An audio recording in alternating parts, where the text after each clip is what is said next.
Okay, Charlene, thanks for handling that. I see your message there that you're going to text them. If everybody, um, if they do sign in a couple minutes, that's fine. We'll still be able to give credit for the class, and I'm recording this anyway. So if people can't make it, ultimately we'll still be able to send them the recording, so at least they get the benefit of the information. So that's fine.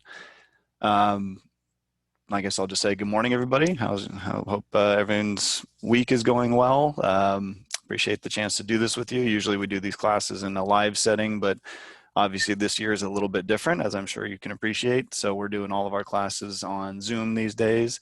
I think I've probably done about 10 or 15 different presentations this summer and into the fall for groups like this. So hopefully this is good material for you. This is um, I think a good kind of intermediate level class for managers. Hopefully this is good content that's relevant to you now, especially here as we are in budget season. So I'll give it just another minute or so, and then we'll go ahead and start this process up. So let me see. Yeah, we haven't seen any other attendees sign in, so I think I'm just going to make the call. We'll go ahead and get started. So here's what's going to happen. I'm going to turn off my camera. You should already be seeing the screen share, so that's going to be the focus for today, is on the material. Runs about 50 minutes or so, and then at the end we'll have a little bit of time for Q&A. So if you guys have any questions along the way, just use the Q&A feature there on the Zoom taskbar. I'll get those questions, and then we'll run through all those at the end.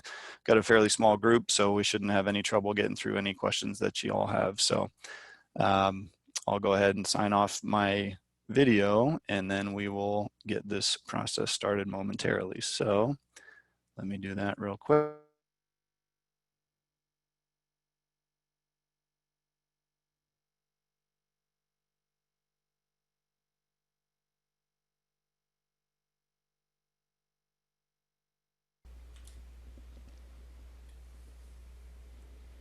Okay, hello, and thank you for joining us today. My name is Will Simons, and I'll be teaching this course. But before I begin, I need to do a little bit of housekeeping. This course is called Reserve Study Roadmap for Managers, and it's approved for 1 hour of continuing education credit as either an insurance and financial management category or as an elective.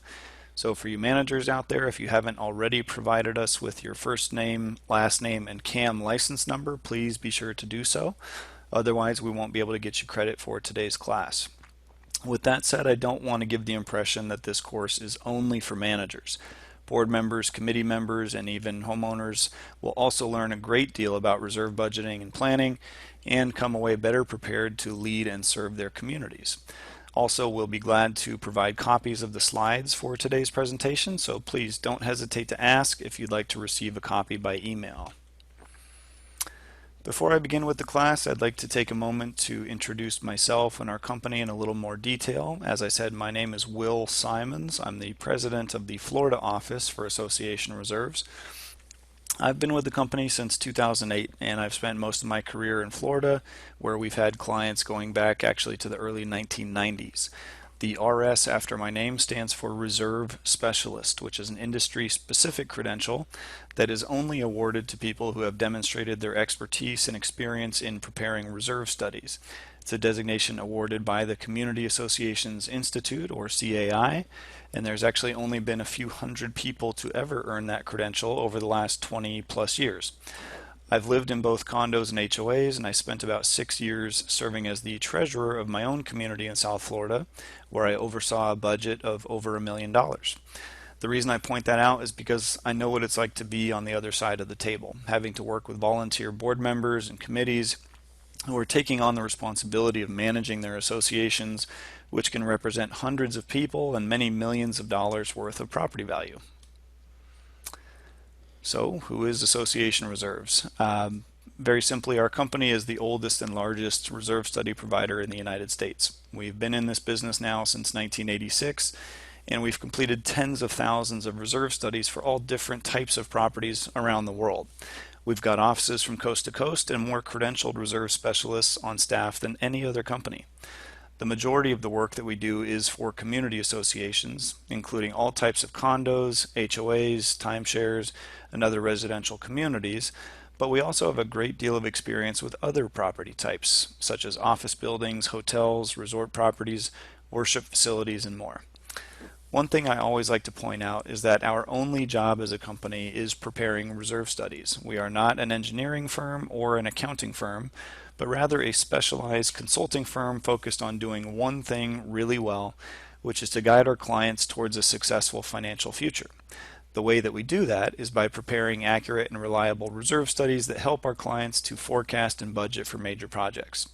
If we do our job well and our clients follow the plans that we help them design, they're able to reduce the risk of special assessments and bank loans and any other forms of financial distress. So if you'd like any additional information about our company, please visit our website at www.reservestudy.com. And if you'd like, you can always email me directly at wsimons@reservestudy.com.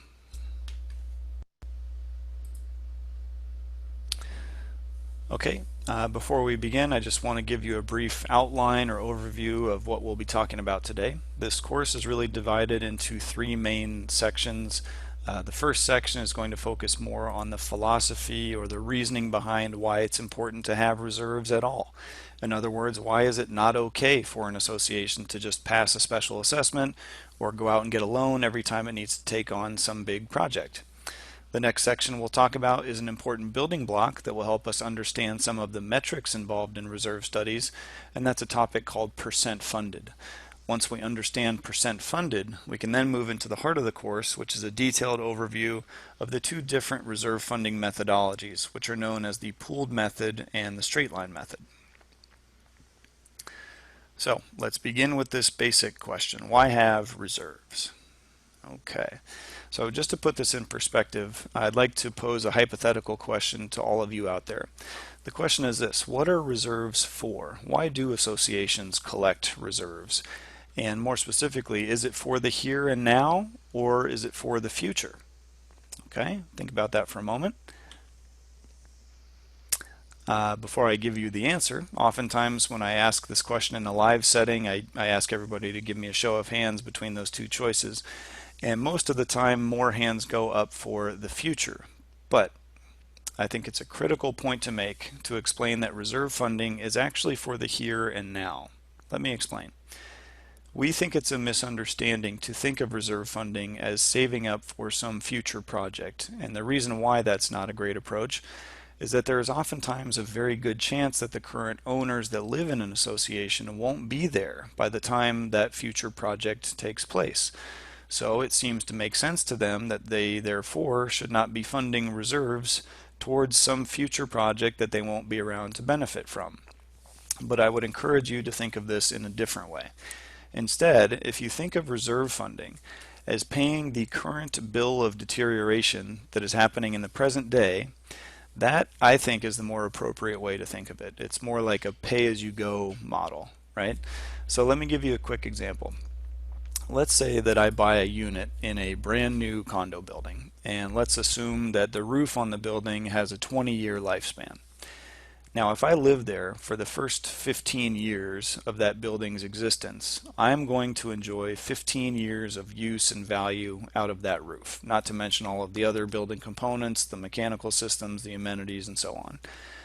Now, let's say I want to sell my unit after those 15 years, and the incoming buyer plans to live there for the next 15 years, but only 5 years after they buy my unit, because again it has a 20-year life, that roof is going to need to be replaced. So here's where it gets tricky.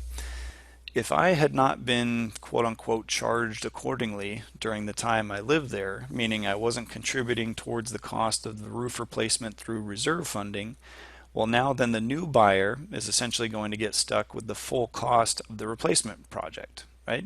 At that point, they will have only lived there for 5 years or 25% of the roof's life, but they'll be paying for the full 20 years worth of its cost. They're paying their share of the life of the roof, but also my share, even though I've moved away several years ago. So now you're wondering, so what? Well, if you're the second buyer and you're deciding between a couple of different associations to buy into, the fact that my association doesn't have a healthy reserve fund means that you, as the new buyer, are going to be more exposed to more cost and probably a higher chance of special assessments too, which will be needed to make up for all the years during which I wasn't being charged for my share of those costs. Okay.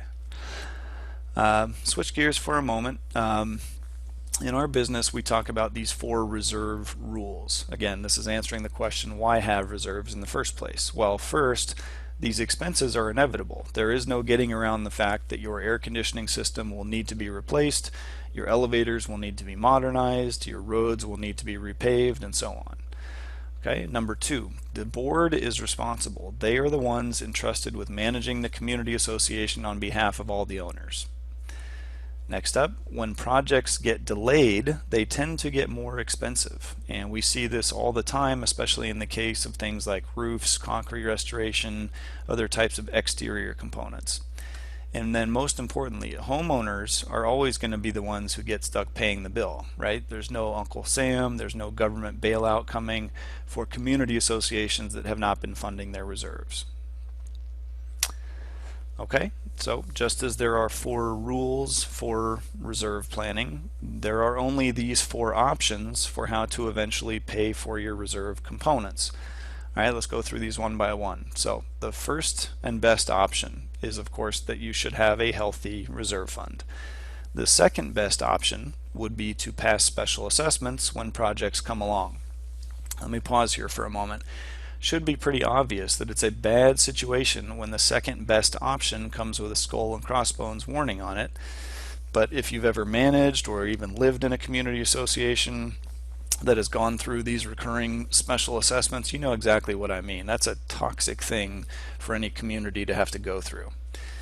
Now the next best option would be to take out a loan or get a line of credit to pay for those projects, but the reason I have that ranked after a special assessment is because, of course, the cost of the project will naturally be greater due to the cost of the financing, right? Now, what happens if you don't do any of those 3? Well, then your only choice is to let the property fall into disrepair, right? If you don't pay any money out of pocket to take care of it, then eventually you will be suffering from a decline in property values. Okay, here are some of the specific benefits of having reserve funds. And let's just start at the top here. First and foremost, you shouldn't have any surprises, or at least a lower chance of getting caught by surprise. If you're funding reserves and you're paying attention, then you're going to be tracking the remaining life expectancies of your components, and that will give you the options to plan ahead and prepare for when they need to be replaced, rather than reacting and getting caught by surprise when something fails. When you're planning ahead, that also gives you the chance to shop around, right? You can select from more providers. Basically, having time on your side gives you the ability to seek out more bids and try to even minimize the cost by working with those contractors. For example, if you talk to your painting company and you find out what time of year might be the most advantageous for them to have the buildings painted, maybe you get a better price that way. On the flip side, if you're calling out to those contractors on an emergency basis because, let's say, the cooling tower just failed and it's the 4th of July, well, now you're going to get stuck paying a higher cost for the project because it's an emergency at that point. You have to rush it. The point here about minimizing the exposure, that one's mostly relevant to the board members involved. What I mean by that is that if you're proactively taking care of the property, that means you're doing a better job of upholding your fiduciary duty, which will then therefore give you better protection against any potential complaints or even lawsuits that owners might bring to the table. Okay, the last point to make here is that if you're doing all of these first 3 things, hopefully that will lead to increasing property values. In our experience, communities that are doing a good job of reserve funding tend to have better curb appeal, they're more up to date with respect to technology, maybe even have more modern amenities than those that don't. So all of this contributes to a better ownership experience for the people who live there now, but also makes these communities more attractive to potential buyers.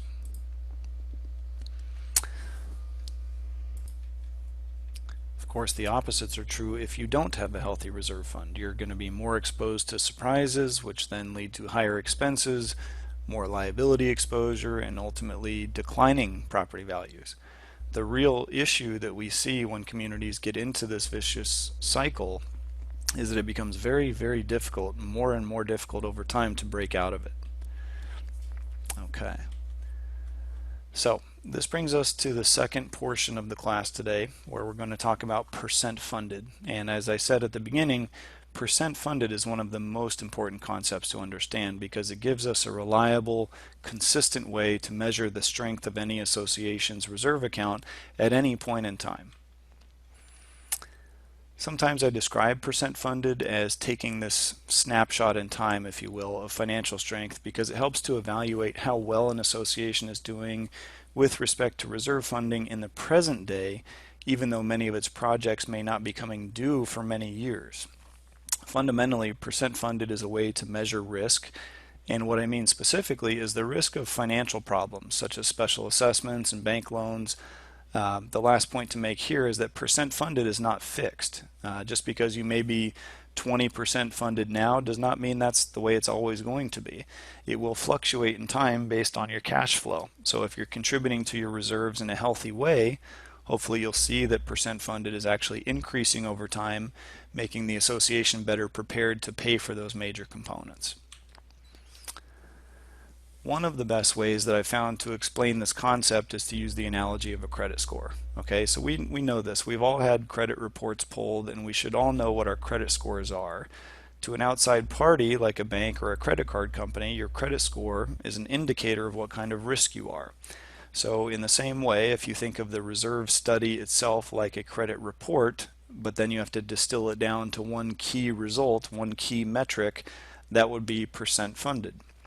Okay, we measure it on this 0 to 100% scale, and we consider anything between 0 and 30% funded to be a weak position. At that point, associations will have a high likelihood of special assessments and other cash flow problems. So the good news is once you get above 30% funded, that's more of a fair range where the risk is much more moderate. Where you really want to be, however, is above 70% funded. That's where we've seen that you have the lowest risk of those types of problems. Okay, so now that we've talked about percent funded as a concept, let's talk about how we actually calculate it. And the idea here is pretty simple. All we're really going to do is look at how much money an association has at any point in time and then compare that amount against how much money it should have at the same point in time. We're then just going to express that comparison as a percentage. Okay, so how much money do you have? Well, that's pretty easy to figure out. All we're going to do in this case is look at the current financial statements and try to look ahead to the start of the next fiscal year to try to figure out how much money will be in the bank at that point in time. The next thing that we need to do is compare that amount against how much money the same association should have at that point in time. And this notion, this concept of how much they should have, that's an amount that we call the fully funded balance. Okay? Now, again, this number is a theoretical number. The way I like to put it in perspective, just to explain the concept, is to put it in the form of a question, right? So if I told you that an association has $50,000 in reserves, but I haven't told you anything else about that community, have I really told you anything at all? The reason I make this point is because I hear this kind of thing all the time from board members. A treasurer might say to me, for example, our association's in great shape, we're flush, we've got $900,000 in reserves. But at that point I usually have to point out, yes, that sounds like a ton of money. $900,000 definitely is a lot of money, but we don't really know if that's adequate unless we have something else to compare it against. Okay? So, it seems pretty intuitive. Obviously, this is going to depend on what kind of property we're talking about. If we're talking about a little two-story building that has no amenities and maybe just a little parking lot, $50,000 could be a ton of money, and maybe that's plenty for them. But if you're talking about a luxury high-rise building, then now we know that $50,000 is just a drop in the bucket, right? That could be wiped out in one installment of one project. So, let's take this one step further. I want to talk to you about how we actually calculate this number, this fully funded balance. It's a fairly simple idea. Basically, we just need to look at how old a component is compared to its overall lifespan. That gives us a fraction. We then multiply that fraction by the current estimated cost of the component, which tells us how much money we should have today for its eventual replacement. Okay, so when we do a reserve study, it doesn't actually matter if the association has 4 components or 400. We're just calculating the fully funded balance for each individual component and then adding all of those numbers together, and that will give us the fully funded balance for the whole association. Finally, once we've done that, now we have something that we can use to compare their actual cash on hand and put that number in perspective. All right, so let's just talk this through. We'll do this example together. For the moment, let's all pretend that we're on the board or we're managing this property that I'm going to call the Seaview Condominiums. And our job now is to calculate percent funded for this community as of the start of their next fiscal year. Okay. Now that we've kind of talked through the concept, we know the first step is to establish the starting reserve balance for this fiscal year. So let's say that we've reviewed our financial statements, we've modeled our cash flow, right? We've taken into account any spending that's taking place this year. We've looked at our budget. We know how much money is going to go into the reserves over the remainder of the year. And that's going to give us this starting point of, let's say, $60,000 going into our next budget, right? Into our next fiscal year. Pretty simple. The next thing we need to do is we're going to calculate the fully funded balance for each of these components. And for the sake of this example, we'll just limit it to 3 things. Okay, so we'll look at the roof, and let's say that the roof is 10 years old and it's got an overall useful life of 20 years. Okay, let's give it a replacement cost of $80,000. Now you've got to keep in mind that the fully funded balance is only the proportion of the cost that we need to have on hand today. So since the roof is halfway through its life, we only really need to have half of the replacement cost saved up today, because we recognize that there's another 10 years to collect the difference. So in this case, we're going to take 10 over 20 and multiply that fraction by $80,000, and that will tell us the theoretical fully funded balance for the roof as of right now is $40,000, right? It's halfway through its life, so we should only have half of the replacement cost saved up. Okay? Let's do another example. Let's say that we're doing the same calculations for our gym equipment. Now in this case, let's assume the gym equipment is 5 years old and it has an overall life expectancy of 15 years, and let's give it a replacement cost of $30,000. So now we know that the fully funded balance for that equipment should be $10,000, right? Makes sense. It's only a third of the way through its life, so theoretically we only need to have a third of the replacement cost in the bank today.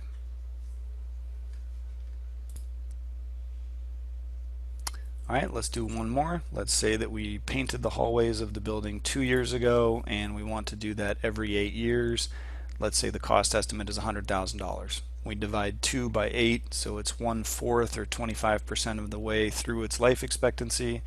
And if we have a cost estimate of $100,000, now we know that the fully funded balance for hallway painting is, of course, $25,000. Okay, not so bad. Now that we know our starting reserve balance and we have calculated the individual fully funded balances for each of those 3 components, now we can calculate percent funded for the association as a whole. Okay, looks like this. If we take those numbers, the $40,000 for the roof, $10,000 for the gym equipment, and $25,000 for painting, and we just add those together, we get this theoretical fully funded balance of $75,000. Now that we've done that, we can look back at the actual cash on hand, right, the $60,000, and we make this determination that the association must be 80% funded. All right. Before we move on from this section, I want to show you how we begin to draw some financial conclusions about associations based on their level of percent funded. Okay, so what you're looking at on this chart here is the result of a huge internal analysis that we completed a number of years ago. We looked at a data set of thousands of associations that we've worked with over time, and we measured 2 variables. First, what was their percent funded level? And second, did we need to include a special assessment recommendation as part of their funding plan? Now the results were pretty obvious and in line with what we would have expected. In short, the closer an association is to 0% funded, those are the red sections there at the top of the chart, the higher the chances that they would need immediate special assessments as part of their funding plan going forward. Now the good thing here is that you see that decrease very dramatically. Once you get above 30% funded, now it was only about 10% of the time that we were recommending those special assessments, and it goes down to less than 1% of the time as you get closer to that fully funded position at 100%. Okay, a few years later we did one more internal study, but this time we wanted to see whether there was any correlation between the percent funded level for an association and the actual property values of the homes or the units within the community. So the way we did this one was to look at a large data set from a big metropolitan area in Southern California. We selected this large group of properties, I believe a few hundred properties, that were all as similar as they could be in terms of size, age, amenities, and so forth. What we did next was we looked at the market value of the homes in those communities in terms of price per square foot, and we wanted to measure and see, was there any difference if the associations themselves were in a better financial position, right? So to be more specific, was there any type of increase that we would see when an association was in a higher position with respect to percent funded? Now the results here were pretty interesting. So first, if we take the baseline and define that as those associations that are in a weak position, right? On the left-hand side, the ones that are between 0 and 30% funded. The next thing we wanted to do is look at what happened to property values if we were working with comparable associations, but if they were in a fair position between 30 and 70% funded. So again, all else being as equal as possible, what we found was that those communities that were in that fair position were about 8% more valuable in terms of price per square foot than the units that are in the weaker associations. And even more interesting was that when the associations were in a strong position, above 70% funded, there was an almost 13% gain in property value compared to those in the baseline. Intuitively, you can see how that would be the case, right? The associations that have money in the bank tend to have better curb appeal, they're in better physical condition, which translates into them being more attractive to potential buyers. So if we go back to our original question of why have reserves, well, one answer is that it will always come back to you at some point in the form of higher property values.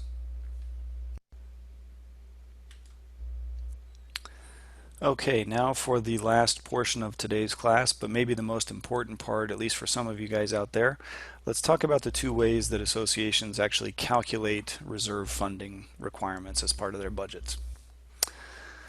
First, I'm going to go over what's called the straight line method. The other term for this method is the component method, and the reason for that is because all components in this case are treated separately from a funding standpoint.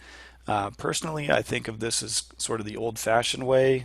More and more communities are switching over to the pooled method. Part of the reason for that is because prior to 2002, it was the only option, at least in the state of Florida. It was the only approved option here. But the way that I characterize this method is that it's simple in theory and actually becomes very troublesome when you try to put it into practice. Okay? Just to explain the concept, though, let's just go through this analogy, if you bear with me. I think it's helpful if you think of each category of reserve components as being handled in these separate buckets, right? Separate buckets of money. So for now, for the sake of this example, let's say that we have 5 buckets of reserve funds. Let's call them the roof, elevator, painting, mechanical, and pavement. Okay? In this method, when you're working on your budget each year, you need to determine the amount of funding going into each bucket, each category, and you do that with this pretty simple calculation. Basically, you take the cost of the component, you subtract out any existing funds that you've already saved for that component, and you're going to divide the remaining difference by the remaining useful life of that component. Okay? Now the result of that calculation tells you the amount required to quote-unquote fully fund that component in the following year's budget. And I put quotes around fully fund there for a reason, which we'll talk about in a few minutes. But let's put some real world numbers to this. Let's use the roof reserve or roof bucket as our first example. Just to hammer home this concept, if you understand that the total volume of the bucket represents the cost to replace the roof, the total cost to replace the roof, and you look at your existing reserves as being the contents of the bucket, the empty portion, the difference, is what we might call the unfunded balance. Okay, it's just the difference between the total cost minus the existing funds that you've already saved. Okay. Now if we put real costs and real numbers to this, let's say that the cost of the roof we've estimated to be $200,000 and you've already got $140,000 in your roof reserves. Okay, so in that case we will have an unfunded balance, the difference of $60,000. Okay, now in order for me to determine how much I need to be funding into that roof reserve going forward, I just take the $200,000 cost, I subtract the $140,000 in existing reserves, and I divide the remaining difference over the remaining useful life of the roof. Now let's say for this example that we've said that's going to be 3 years. So I take 200,000 minus 140,000 and I get 60,000, which I can then divide by those 3 years, which means I need to put $20,000 a year into my roof reserves for the next 3 years in order to fully fund my roof, right? Okay. The next step that you would do is you would basically go through the rest of the buckets and do the same type of calculation, right? You're just going to repeat the process, and that's how you'll figure out how much money goes into your reserves in that year's budget. Okay. All right, so let's break this down a little bit. There's a number of problems that we've discovered or that our clients have discovered when they use this method. The first one is this. What do you do if you have multiple components that could all kind of fall under the same general category, but let's say they have different remaining useful lives? In that case, which remaining life expectancy would you use in that calculation? So for example, let's talk about or imagine a townhome community where you've got a flat roof on your clubhouse but tile roofs on all of your residential buildings. Okay, so we know that these two types of roofs have different life expectancies. But when we go back to our calculation, let's say that, well, obviously we can use some of the same numbers, right? The $200,000 is the same, the $140,000 is the same, but let's say that the clubhouse roof has a remaining life of 3 years and the residential buildings have a remaining life of 10 years. Okay, which remaining life figure do you plug into this calculation? Right? It's not obviously easy to figure that one out, is it? Okay. Problem number 2, what do you do if you've got components that clearly need to be replaced but you don't have any reserve money for them? Okay, so this is something that we run into all the time when we do reserve studies for our clients. We'll look at their existing budget and maybe they've been using a reserve schedule that was initially created by the developer of the property but maybe didn't take into account everything that it should have. So for example, if you've got no reserve account for things like, let's say, balcony railings, windows and doors, lobby remodeling, taking care of your swimming pool, these don't fit into those buckets, right? They're so narrowly defined that you could not use reserve money for these things. All right. Problem number 3, what do you do if you have a shortfall in one account and a surplus in another? Okay.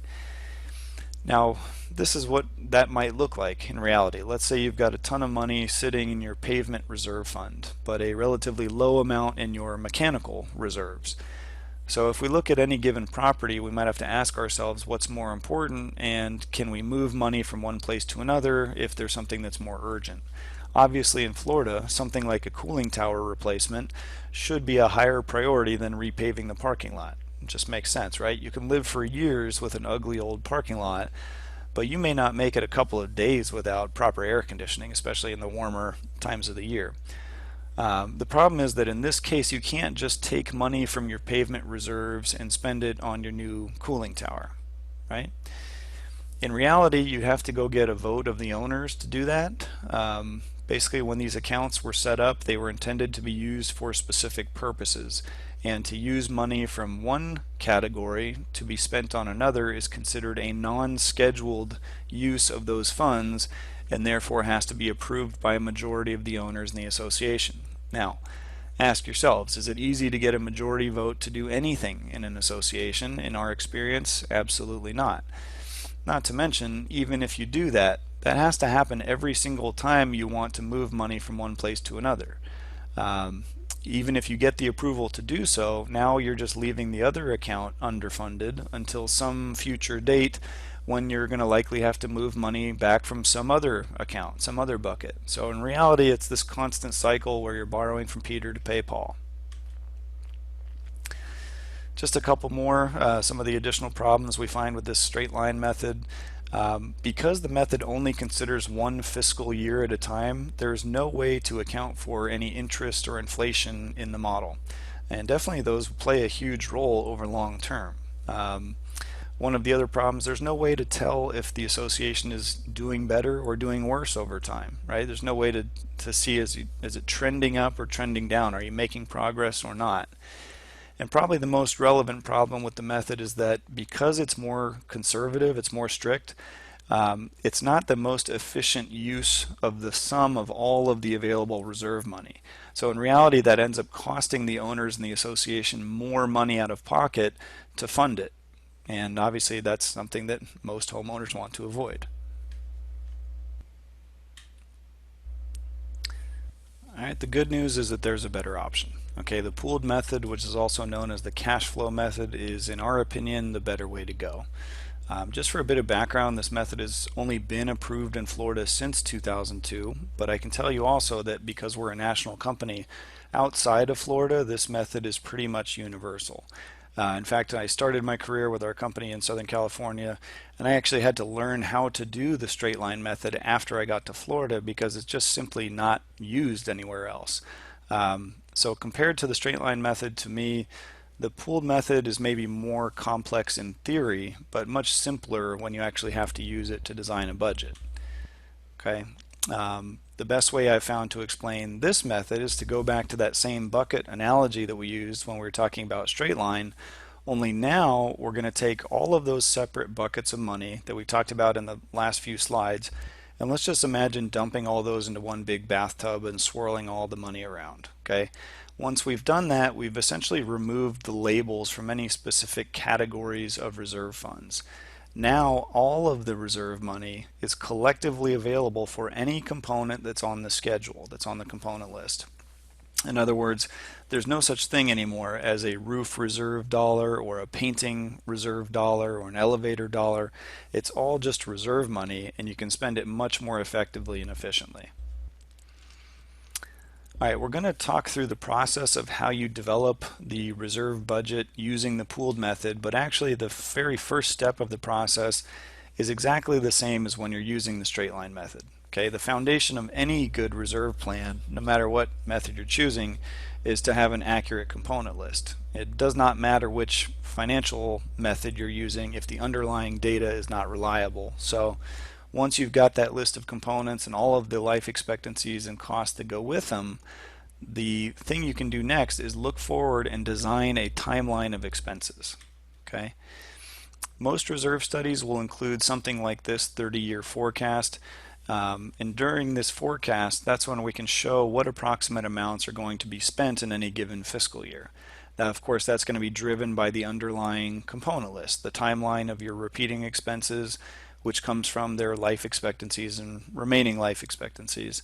Now, with respect to the costs, we can actually include inflation as well. So we're going to try and forecast what something will be in the future, what it will cost when the work actually gets done. All right. Once we've put together that timeline and we know what the future expenditures should look like, the next logical step is to determine how much money will need to go into the reserve account in order to meet those expenses. Now, it's a fairly straightforward process, but let me walk you through the steps. Okay. The first thing we need to do is to determine the sum total of our reserve funds at the start of the fiscal year. Okay, we figured that out when we did our percent funded analysis. The next step we're going to do is plug in an amount for estimated income to the account, which can be some combination of budgeted contributions to reserves, but now we can also model in interest earnings. So notice that we already have an advantage over the straight line method, which can't factor in those interest earnings to your overall income assumption. Okay, the next step is to go back to your forecast of expenses and see what your estimated costs are going to be on the schedule for that year. So from there, you just do the math. You take your starting position, you add in your reserve income, you subtract your reserve expenses, and you see where that leaves the account balance going into the following year. Now, when you look at the start of that next year, obviously you have to make sure that you still have some money in the bank. If you don't, then obviously you need to use a higher contribution rate. You have to plug in a greater income number for the first year, because you're never allowed to design a plan that would have you going below zero. Okay, we'll talk about that in a little bit more in just a moment. The beauty of doing this process is that if you use an Excel spreadsheet or some other type of software, you can model these same types of projections going out for many, many years at a time. It only takes a few seconds really to set up some formulas that would show you how much money you'll be spending over those remaining years, whether it's 10 or 20 or even 40, 50 years. Therefore, how much money you'll need to be contributing over those years in order to keep your account balance at a safe level.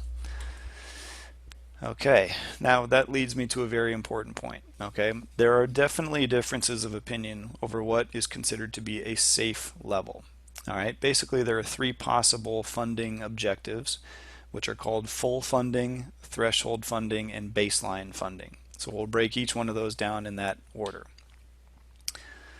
The most conservative option is what we call full funding or fully funding your reserves. Now I want to be really careful here.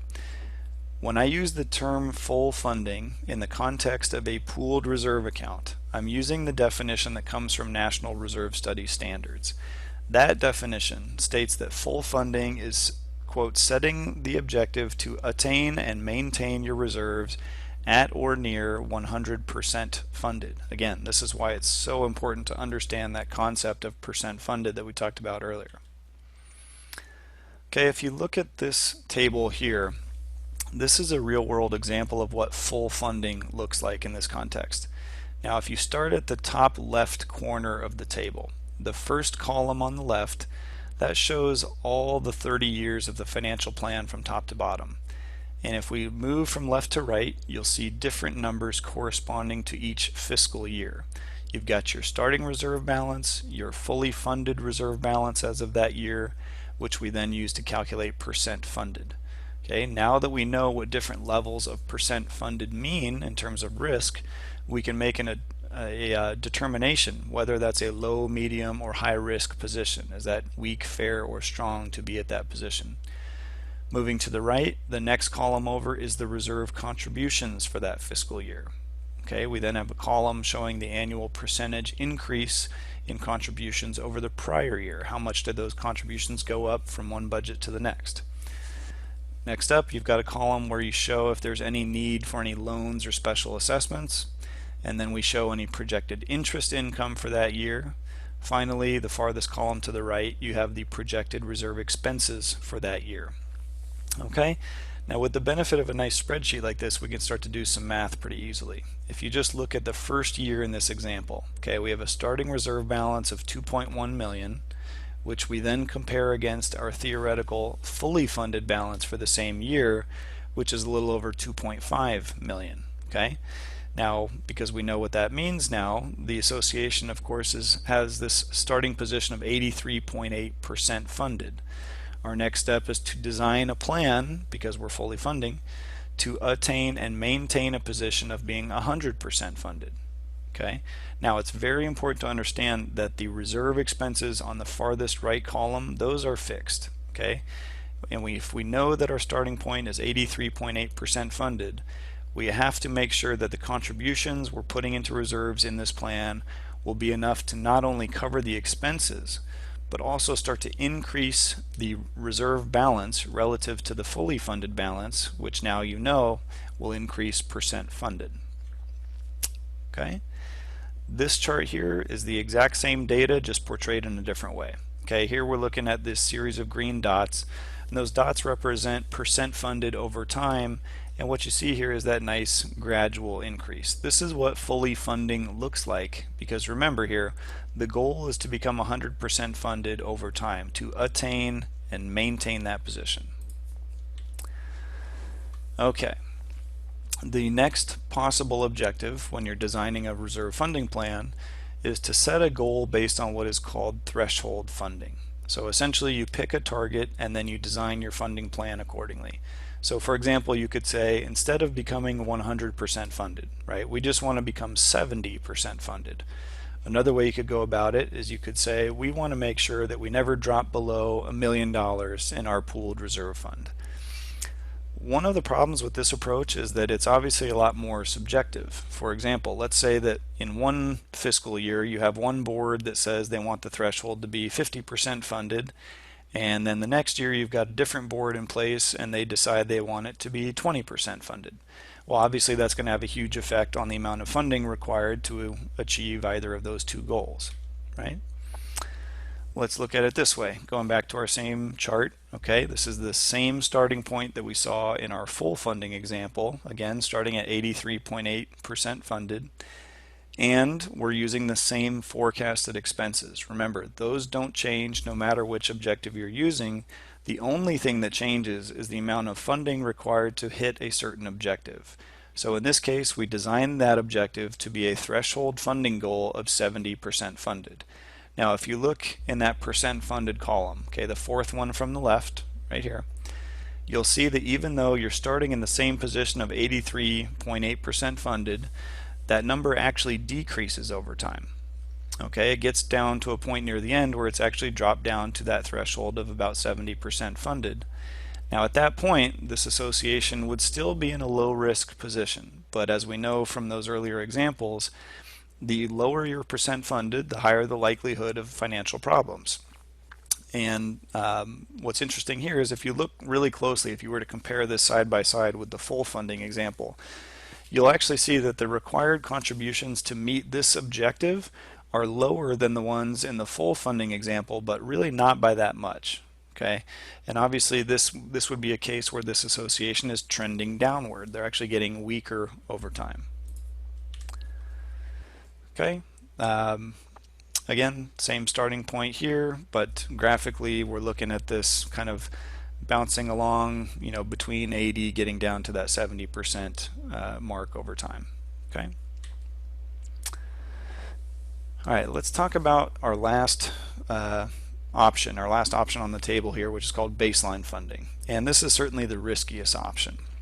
Basically, the idea here is that you're figuring out what is the bare minimum amount of money you can put into reserves to keep the account balance above zero throughout the forecasted timeline of fiscal years.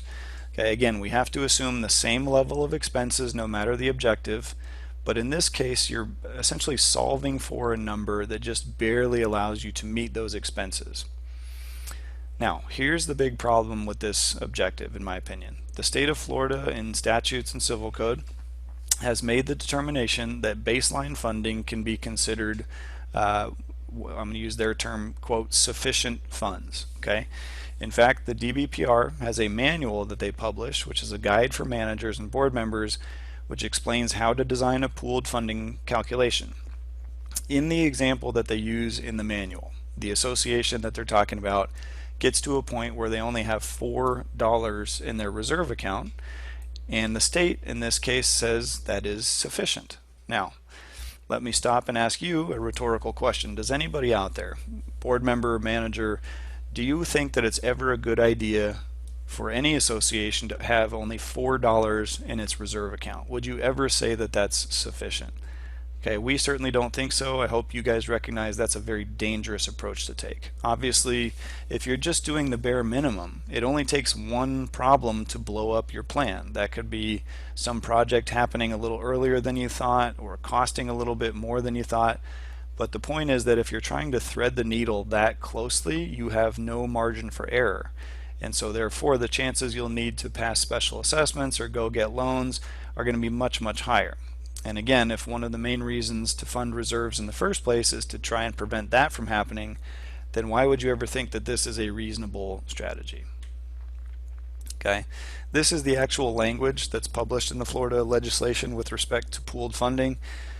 You can read it for yourselves, but basically what you're saying here is that the contribution rate needs to be enough so that over time your cash inflows are greater than your cash outflows, but that's it. There's no other requirements to go along with it.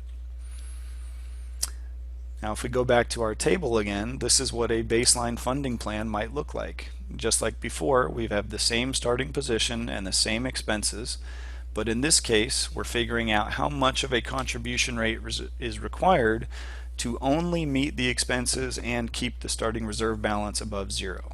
Okay, so what you see in this plan is that even though the association is starting at a strong position, they're not contributing enough money to reserves over time to sustain that position. What we see here, percent funded gradually decreasing from strong to weak, right? In the example, you actually get to a point towards the end of the timeline where they only have about $5,000 in the bank, right here in this second to last year. But if you look to the number to the right of that, we see the fully funded balance is over $11 million. So again, just to reiterate, the state of Florida would call this sufficient reserves because it never goes below zero, but hopefully by now we know that if you should have over $11 million in the bank and you only actually have $5,000 in the bank, you're going to be in pretty deep trouble.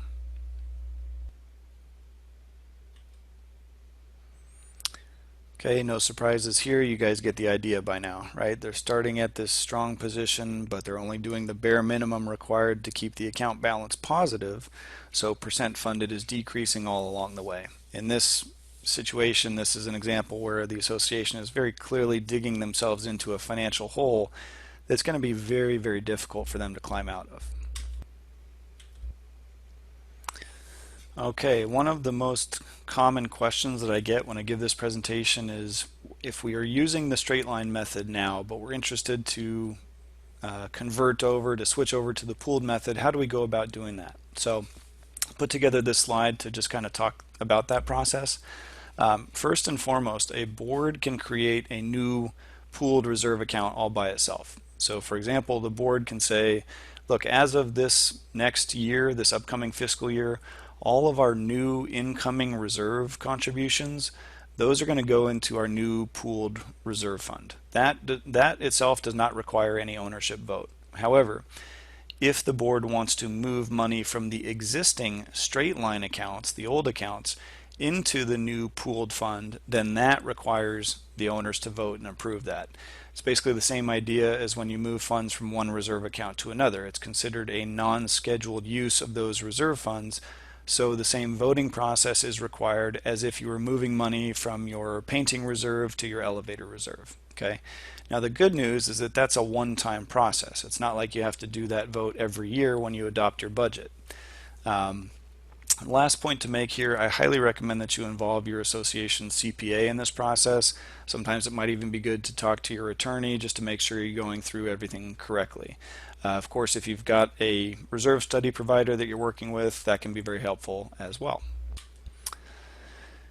Okay, before we wrap this up and open up the floor for any Q&A, I want to leave you with a couple of parting thoughts. Okay, now if I've done my job today, hopefully you will agree by now that reserves are incredibly important for associations both in the present and in the future. Okay, when you're designing your annual budgets, we would encourage you to think long and hard and to choose wisely about which method you utilize to do so. And then once you've chosen the method, make a very smart choice about what the long-term objective of the funding plan should be.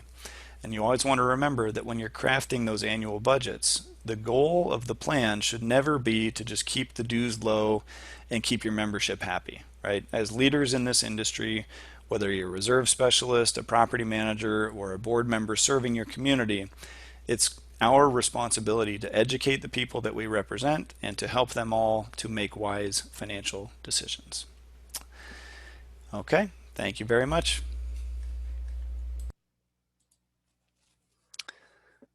Okay, all right. Well, thanks everybody for sticking in there. Just wanted to open the floor up. So I don't see that we have any questions that have been asked so far. But if anybody does have any questions, feel free to use the Q&A feature there. I'm also going to launch a poll here, so if you wouldn't mind just answering these questions. I think there's only 4 questions there, but I appreciate your feedback on the class itself. If you have any comments or questions, you can also email those, of course. The email address is wsimons@reservestudy.com, WSIMONS@reservestudy.com. So we'll stick in here for a few minutes. If you don't have any questions, feel free to drop off at any point. But yeah, we'll just see if there's anything else that we can do for you today. I know everybody's probably very busy with budget season. I know our phones are ringing off the hook right now with people asking questions about the studies we've done for them, or questions about budgeting for next year. So yeah. All right, let's see. Charmaine, yeah, of course. Yeah, I think what I'll do is just send out the recording of the class to everybody today along with the slides. So yeah, we'll be happy to do that. And feel free to share that recording, share the slides with anybody else at the management company, any boards that you work with, anybody else who might benefit from the content. We'll certainly be happy to send that out. So okay, let's see.